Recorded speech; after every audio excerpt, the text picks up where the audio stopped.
आज तुम्हारी भाभीियों का ससुराल में पहला दिन है। दोनों ही बहुत ज्यादा थक गई होंगी। इन्हें इनके कमरे तक ले चलो। पर माँ, आपने तो मुझे बताया ही नहीं कि कौन सा कमरा कौन सी भाभी को देना है। आप खुद ले चलो। अरे हाँ, मैं तो भूल ही गई थी। कोई बात नहीं बहू, तुम दोनों मेरे साथ चलो, मैं तुम दोनों को तुम्हारा कमरा दिखा देती हूँ। आशा अपनी दोनों बहुओं को अपने साथ ले जाती है, जहाँ छोटा सा कमरा देख अंजू का मुंह बन जाता है। माँ जी, ये कमरा कितना छोटा है। मेरे मायके वालों ने कितना सारा सामान दिया, इस छोटे से कमरे में कैसे आएगा। कोई बात नहीं अंजू, माँ जी मुझे ये कमरा बहुत पसंद है। मायके में भी मेरा कमरा इतना ही बड़ा था, तो ये मैं ले लेती हूँ। आप अंजू को दूसरा बड़ा कमरा दे दीजिएगा। ठीक है बहू, तो इस कमरे में आराम कर लो, पर एक बार अपनी देवरानी का भी कमरा देख लो। क्या पता तुम्हारा मन बदल जाए। इस तरह आशा अपनी दोनों बहुओं को दोनों कमरे दिखाती है। अब जैसे ही अंजू अपनी सास और जेठानी के साथ बड़े वाले कमरे में जाती है, तो बड़ा कमरा देख अपनी सास से कहती है। माँ जी, ये कमरा तो मुझे ही चाहिए। कितना बड़ा कमरा है। मैं अमीर घर से हूँ, छोटे कमरे में कैसे रह पाऊंगी, इसलिए आपको छोटा कमरा जेठानी जी को ही दे दो। वैसे भी उन्हें छोटा कमरा ही पसंद आया था।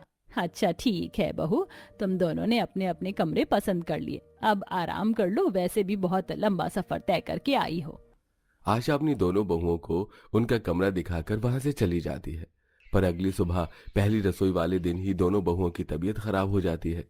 काजल, आज तेरी दोनों भाभीियों की पहली रसोई है और वो दोनों अभी तक अपने कमरे से नहीं आई। एक बार तू उन्हें देखा। पर माँ, मुझे तो यही नहीं पता कि बड़ी भाभी का कमरा कौन सा है और छोटी भाभी का कमरा कौन सा है। तो भला कैसे बुलाने जाऊं। मैंने तुझे दोनों को बुलाने के लिए कहा, इससे क्या फर्क पड़ता है कौन सा कमरा किसका है। रहने दे, तेरे बस की एक काम नहीं है। इतना बोलकर आशा खुद अपनी दोनों बहुओं के कमरों में जाती है, जहां वो देखती है कि उसकी दोनों बहुओं की तबीयत कुछ खास ठीक नहीं है और वो दोनों ही आराम कर रही हैं। बहू, छोटी बहू भी सो रही है और तू भी कमरे में सो रही है। तेरी भी तबीयत खराब है क्या। हाँ माँ जी, मैंने कभी इतना लंबा सफर किया नहीं और पहली बार शादी के तुरंत बाद इतना लंबा सफर किया, इसलिए तबीयत कुछ ठीक नहीं लग रही। पर आज तो मेरी पहली रसोई है, चलिए मैं अपनी रसोई की रस्म कर लेती हूँ। बहू, तेरी सास इतनी भी बुरी नहीं है कि अपनी अमीर बहू को आराम करने दे और अपनी गरीब बहू से पहली रसोई करवाए। जब तुम दोनों की तबीयत ठीक हो जाए, तब तुम दोनों अपनी पहली रसोई की रस्म पूरी कर लेना। आशा गरीब बहू को उसके छोटे से कमरे में आराम करने देती है और खुद वहां से चली जाती है। इसी तरह 2 दिन बीत जाते हैं और 2 दिन बाद जब दोनों बहुएं अपनी पहली रसोई करने के लिए रसोई में जाती हैं, तो बड़ी रसोई देख अंजू अपनी सास से कहती है। रसोई तो हमारी बहुत बड़ी है, इस रसोई में तो मैं ही खाना बनाऊंगी। आप दीदी को छोटी रसोई दे देना। वैसे भी गरीब लोगों ने कहाँ इतनी बड़ी रसोई देखी होगी। बहू, इस घर में सिर्फ एक ही रसोई है और रसोई बहुत बड़ी है। तुम दोनों एक साथ अपनी पहली रसोई कर सकती हो। नहीं माँ जी, मैं जेठानी जी के साथ अपनी बड़ी सी रसोई में काम नहीं करने वाली। ये बड़ी रसोई अब मेरी है। दीदी को बोलो कि वो अपनी रसोई कहीं और देख ले। कोई बात नहीं माँ जी, मुझे मिट्टी के चूल्हे पर भी खाना बनाना आता है। मैं छत पर थोड़ी सी जगह में मिट्टी का चूल्हा बनाकर अपनी पहली रसोई की रस्म पूरी कर लूंगी। अपनी अमीर देवरानी की ऐसी बातें सुनकर भारती छत पर मिट्टी का चूल्हा बनाकर अपनी पहली रसोई करने का फैसला करती है और वो बिल्कुल ऐसा ही करती है। अब वो खुद जाकर छत पर मिट्टी का चूल्हा बनाती है और अपनी पहली रसोई के लिए खाना बनाती है। पर वहीं अपनी बड़ी रसोई में अंजू खुशी के साथ अपनी पहली रसोई का खाना बनाती है। बड़ा कमरा, बड़ी रसोई मेरी, छोटा कमरा दीदी का और रसोई का नामो निशान नहीं। वो गरीबों की तरह खाना बनाएंगी और मैं अमीरों की तरह। अंजू बड़ी खुश होकर अपनी पहली रसोई की रस्म पूरी करती है। अब इसी तरह कुछ दिन बीत जाते हैं और हर अच्छी और बड़ी चीज पर अंजू अपना हक जमा लेती है और ये बात आशा को बिल्कुल भी अच्छी नहीं लगती। ऐसे ही एक दिन भारती के मायके से कुछ लकड़ी की कुर्सी और टेबल आते हैं और क्योंकि घर में जगह नहीं होती, इसलिए आशा अपनी दोनों बहुओं से कहती है। अंजू बहू, तेरी गरीब जेठानी का कमरा बहुत छोटा है, उसके कमरे में उसका ये सामान नहीं आएगा। तेरा कमरा तो काफी बड़ा है, तेरे पास बड़ा कमरा और बड़ी रसोई है। तो एक काम कर, अपनी जेठानी का सामान अपने कमरे में रख ले। माँ जी, ऐसे कैसे सामान नहीं आएगा। अगर दीदी के सामान को मैं अपने कमरे में रख लूंगी तो उन्हें प्रॉब्लम होगी। भाभी, माँ सही कह रही है। मैंने ट्राई करके देख लिया, 2 कुर्सी के अलावा और कोई सामान नहीं आ रहा। आप प्लीज रख लो ना। और अगर आपको यकीन नहीं है तो आप खुद बड़ी भाभी के कमरे में जाकर देख लो, उनके कमरे में जरा भी स्पेस नहीं है। मैं अभी बनाती हूँ स्पेस, ऐसे कैसे जगह नहीं है कमरे में। इतना बोलकर अंजू अपनी गरीब जेठानी के कमरे में जाती है। भारती का कमरा इतना छोटा था कि उसके कमरे में एक बेड और अलमारी के अलावा कोई दूसरा सामान आ ही नहीं पाता, जिस वजह से न चाहते हुए भी अंजू को अपनी जेठानी का सारा सामान अपने कमरे में रखवाना पड़ता है। इसलिए अब अंजू का कमरा भर जाता है। ऐसे ही एक दिन बेकार ही मैंने बड़ा कमरा ले लिया। छोटा कमरा ले लेती तो दूसरों का सामान मुझे अपने कमरे में ना रखना पड़ता। अब कैसे निकालूं मैं अपना सामान? अंजू खुद से बातें करते हुए अलमारी से सामान निकालती है। तभी अलमारी के ऊपर से एक बैग उसके ऊपर गिर जाता है। आउच! अरे क्या कर रही हो? अच्छा है कि अलमारी के ऊपर खाली बैग रखे थे। अगर इनमें सामान होता तो आज तुम्हारा सिर फट जाता। तुम भी मुझे सुना ही रहे हो। ये सब कुछ माँ जी की वजह से हुआ। दीदी का इतना छोटा कमरा है कि उनका सारा सामान मेरे कमरे में रखवा दिया गया है, जबकि मेरा कमरा पहले से ही भरा पड़ा है मेरे सामानों से। अब ठीक है, नाराज मत हो। जो होना था सो हो गया। कल दीदी और जीजू घर आ रहे हैं। माँ ने तुम्हें बुलाया है, एक बार उनसे बात कर लो।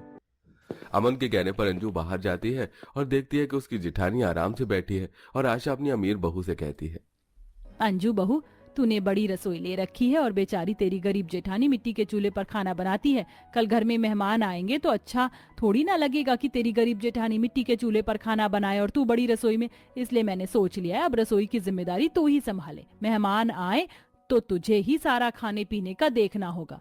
और हाँ, मैंने जो कल मशीन मंगवाई थी वो भी बड़े वाले बाथरूम में सेट कर दिए। अब तू देख ले तुझे कौन सा बाथरूम चाहिए। माँ जी, घर में 2 बाथरूम है और मैंने कभी छोटा बाथरूम यूज नहीं किया। मुझे तो बड़ा बाथरूम ही चाहिए।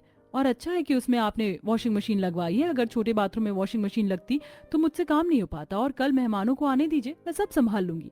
देखते हैं बहू, कल तू मेहमानों को कैसे संभालती है। अब कल ही तुझे अपनी गलतियों का एहसास होगा। मुंह बनाकर अंजू वहां से चली जाती है और अगले दिन उसकी बड़ी नंद आती है। भाभी, दीदी और जीजू आ गए हैं। आप जल्दी से उनके लिए फ्राइड राइस, मंचूरियन बॉल्स और स्प्रिंग रोल्स बना दो। ये सब उनका फेवरेट है। और हाँ, बड़ी भाभी आपको बुला रही थी, एक बार उनके कमरे में भी चले जाना। काजल काम बताकर वहां से चली जाती है और बेचारी अकेली अंजू एक तरफ सब्जी और एक तरफ स्प्रिंग रोल बनाने के लिए तेल गरम करती है और बारीक बारीक सब्जियां काटने लगती है। तभी उसे याद आता है कि उसने बाथरूम में मशीन लगा रखी है। रसोई का सारा सामान, सारा काम छोड़कर भागती हुई वो बाथरूम में आती है।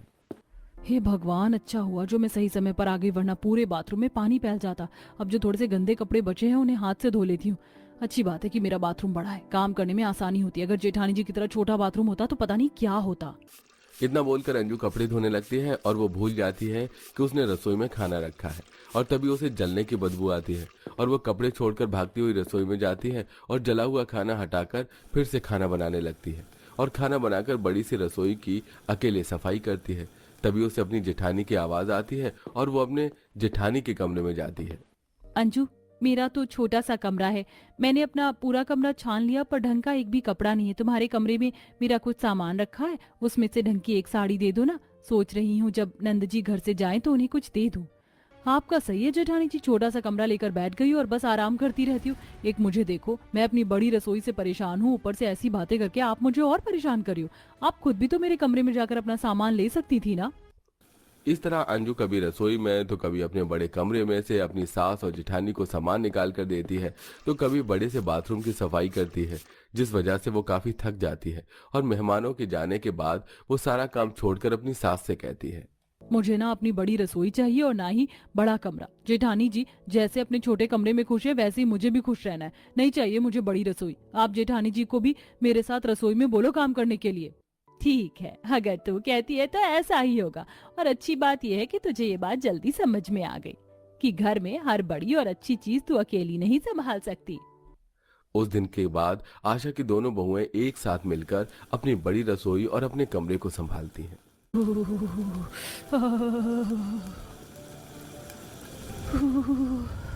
काश तो जानलेवा सर्दी है मार डाला। आज की ठंड ने तो सबसे ज्यादा तगड़ी सर्दी तो तड़के सुबह 3 बजे होती है। न जाने मेरे ससुराल वालों को क्या खुजली मची रहती है। इतनी ठंड में रजाई में टिका नहीं जाता, जो इतनी ठंड में भी जल्दी सुबह सुबह उठ जाते हैं। जहाँ तड़के सुबह 3 बजे अड़ोसी पड़ोसी खर्राटे भरकर सो रहे थे, बबीता झपकी लेते हुए नाश्ता बनाने में लगी पड़ी थी। ठंड में इतनी सुबह जल्दी उठना तिवारी परिवार में रोजाना का सिलसिला था। हो गया नाश्ता तैयार, गर्मा गर्म परोस देती हूँ नहीं तो ठंडा हो जाएगा। बबीता थर थर कांपते हुए डाइनिंग टेबल पर नाश्ता परोसने आती है, जहाँ सारे ससुराल वाले पूजा घर में मौजूद थे और सास शांति देवी चिल्ला चिल्ला कर आरती गा रही थी। हे कृष्ण गोविंद हरे मुरारी, हे नाथ नारायण वासुदेवा, एकमात्र स्वामी सखा हमारे, हे नाथ नारायण वासुदेवा। राधे गोविंद राधे गोविंद राधे गोविंद, हाथी घोड़ा पाल की, जय कन्हैया लाल की। हे भगवान, लगता है आज तो ये सब के सब पूजा पाठ में लीन ही हो जाएंगे। माँ जी, ससुर जी, दादी जी, सब लोग आ जाइए, नाश्ता लगा दिया है वरना ठंडा हो जाएगा। पूरे ससुराल वाले ठंड में लगभग 4 बजे नाश्ता करने लगते हैं। आज तो कितनी ठंड है माँ, सबसे पहले मुझको नाश्ता दो, मेरे पेट में भूख के मारे चूहे दौड़ रहे हैं। हाँ, ये लो कशिश। सासू माँ, ससुर जी, आप भी खाइए। वाह बहू, पराठे तो बड़े स्वादिष्ट बनाए हैं पोता बहू, 2-4 और ले आ, अभी पेट नहीं भरा। दादी सास के और पराठे मांगने पर बबीता की शक्ल पर 12 बुझ जाते हैं। दादी जी, मैंने पराठे लिमिट से बनाए थे, अब तो खत्म हो गए। अरे तो और बना ले, कौन सा चूल्हा फूकना है, अब जा जल्दी से गर्मा गर्म पराठे बना कर लिया और देसी घी में बनाना। जी दादी जी। बबीता गुस्से में दांत पीसती हुई किचन में लौटती है और गुस्से में लाल पीली होकर जले हुए पराठे बनाती है। सबसे ज्यादा तो इस ददिया सास ने मेरा खून पिया है। बुढ़ापे में भी इसका हाजमा इतना तंदुरुस्त है कि 10-20 पराठे एक बार में खा जाती हैं। खाने पीने के मामले में एकदम पक्की है। पता नहीं कब मेरी देवरानी आएगी ताकि मैं चैन से सोकर ठंड में लेट उठूंगी। बबीता अपने होने वाली देवरानी को लेके ख्याली पुलाव पका रही होती है, इतने में पराठा जल जाता है। अरे नहीं, पराठा जलकर कोयला हो गया, अब कौन दोबारा मेहनत करे। इतनी कड़कड़ाती ठंड में यही परोस देती हूँ। बबीता जला हुआ पराठा दादी सास को परोसती है। हे भगवान, अरे इस पराठे को क्या भट्टी में सेक के लाई है, पूरा पराठा जला दिया। बस ठंड में पैर पसार कर रजाई में सोने को बोल दो, बेलूड़ी कहीं की। देखिए दादी जी, ज्यादा चिकचिकबाजी मत कीजिए, खाना है तो खाइए, नहीं तो भाड़ में जाइए। और माँ जी, अब आप देवर जी की शादी करवाइए। आखिर कब तक वह कुंवारे रहेंगे, घर में देवरानी आएगी तो मेरा हाथ बटाएगी, वरना इतनी ठंड में मैं भी जल्दी सुबह नहीं उठने वाली हूँ। हाँ, फिर खुद बनाना और खाना सब लोग। बबीता अपना फैसला सुनाकर पैर पटकते हुए कमरे में चली जाती है। अब शांति अपने छोटे बेटे ऋषभ के लिए रिश्ता देखने लगती है और आरोही नाम की एक लड़की से चटमंगनी पट शादी रचाकर बहू बनाकर ले आती है। शांति बहू कब से ठंड में दरवाजे पर खड़ी है, जल्दी से उसका गृह प्रवेश करवाओ। जी जी, आरोही बहू, दाहिने पैर से कलश गिराकर अंदर आओ। जी माँ जी। अब बल्ले बल्ले, अब तो हमको ठंड में जल्दी सुबह नहीं चाची नाश्ता करवाएंगी ना बड़ी दादी। हाँ हाँ मेरी प्यारी परपोती। अरे बाबा, आज तो कितनी ठंड भरी रात है, साए साए हवा बह रही है। चलो सब लोग जाके आराम करो, और नहीं दुल्हनिया, सवेरे जल्दी उठ जाना, ठीक है। जी जी दादी जी। आरोही ठंड से कपकपाते हुए ऋषभ के साथ कमरे में आती है और रजाई के अंदर घुस जाती है। वहीं दूसरी तरफ जेठानी नाच गा रही थी। आई है शुभ घड़ी, आज बनी मैं बड़ी, कल तक घर की बहू थी अब हूँ जेठानी। हुक्म चलाऊंगी मैं, आंख दिखाऊंगी मैं, सहमी खड़ी रहेगी मेरी देवरानी। आज तो मेरे मन में मोतीचूर के लड्डू फूट रहे हैं। अब तो मैं कल से बिंदास लेट उठूंगी और मेरी देवरानी ठंड में जल्दी उठेगी। जैसे ही रात के 3 बजते हैं तो कमरे का अलार्म तेज तेज बजने लगता है, जिससे आरोही नींद में अलार्म को बंद करती है। भैंस की आंख, कितनी अच्छी खासी नींद आई थी। अलार्म मेरी नींद के बीच में कबाब में हड्डी बन गया। ये ऋषभ कहाँ चला गया? ऋषभ, ऋषभ। तभी उसे इतनी ठंड में सुबह सुबह बेडरूम के बाथरूम से ऋषभ के नहाने की आवाज आती है। ठंडे ठंडे पानी से नहाना चाहिए, गाना आए या ना आए, गाना चाहिए। ऋषभ, तुम इतनी ठंड में आधी रात को नहा क्यों रहे हो? भूत चढ़ गया है क्या तुम्हें? तुम्हें देखकर मुझे कपकपी चढ़ रही है। आरोही, रात थोड़ी है, सुबह के 3 बज रहे हैं। तभी आरोही की ननद चारू कमरे में थर-थर कांपते हुए आती है। छोटी भाभी, अभी तक आपने नहाया धोया नहीं? माँ आपको नाश्ता बनाने के लिए बुला रही हैं। ठीक है, मैं आती हूँ। लगता है आज पहली रसोई है, इसलिए सब उठ गए हैं। आरोही नहा धोकर रसोड़े में जाकर सबके लिए नाश्ता बनाने में जुट जाती है, मगर बीच बीच में उसे उबासी भी आती है। मुझे तो बहुत तगड़ी वाली नींद आ रही है, सबको नाश्ता करवा कर लुढ़क जाऊंगी। आरोही सबको इतनी कड़कड़ाती ठंड में नाश्ता करवाती है, सब उसकी खूब वाहवाही करते हैं। अरे वाह, चाची ने कितना यम्मी यम्मी नाश्ता बनाया है, मजा आ गया। सच में बहू, पराठे सब्जी कचौरी सब कुछ इतना स्वादिष्ट बना था कि मैंने तो पेट भरकर नाश्ता कर लिया। हाँ बहू, मैंने भी हाउसफुल खा लिया है आज तो।